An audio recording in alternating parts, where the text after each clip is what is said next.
আসসালামু আলাইকুম। আমি এখন আছি জাপানি টোকিও শহরের কায়োটোতে। এখানে আমি একটা জিনিস দেখাচ্ছি, এটা একটা নতুন একটা জিনিস আমাদের জন্য, স্মার্ট মানি এক্সচেঞ্জ। এখানে আমরা মানি এক্সচেঞ্জ বলতে যেটা বোঝাচ্ছি, ডিজিটাল মানি এক্সচেঞ্জ। এখানে আমি যে কোনো দেশের কারেন্সি ঢুকালে এই জাপানি ইয়েন বেরিয়ে আসবে। যেমন আমি এখন একটা ডলার ভাঙাবো, এটা হলো $100। $100 ইউএস ডলার, এই $100 আমি নিলাম। নেওয়ার পর এইখানে আমার কত আছে, $100 ভাঙাবো। $100 ইউএসডিতে আমি চাপ দিলাম। চাপ দেওয়ার পরে জাপানিজ ইয়েন আসবে। আমি এখানে নিয়ে জাস্ট এখানে আমি $100 দিয়ে দিলাম, মেশিনে আমার ডলারটা নিয়ে গেছে। $100 বিনিময়ে আমি 13,666 ইয়েন পাবো। কনফার্ম করেন, উইথড্রোতে চাপ দিলাম।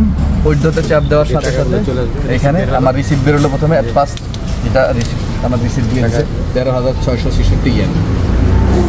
$100 ডিপোজিট করছি আর পে করছে আমাকে 13 বছর। এখানে ওরা টাকা দিছে আমাকে, হ্যাঁ ওরা টাকা দিচ্ছে 10,000, 11,000, 12,000, 13,000। ওরা আমাকে 13,000 ইয়েন দিচ্ছে।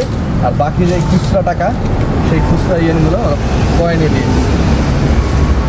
তো এটা আসলেও একটা দারুণ জিনিস, এটা আমি এর আগে দেখি নাই কখনো, এই প্রথম দেখলাম এবং আমি খুব এক্সাইটেড।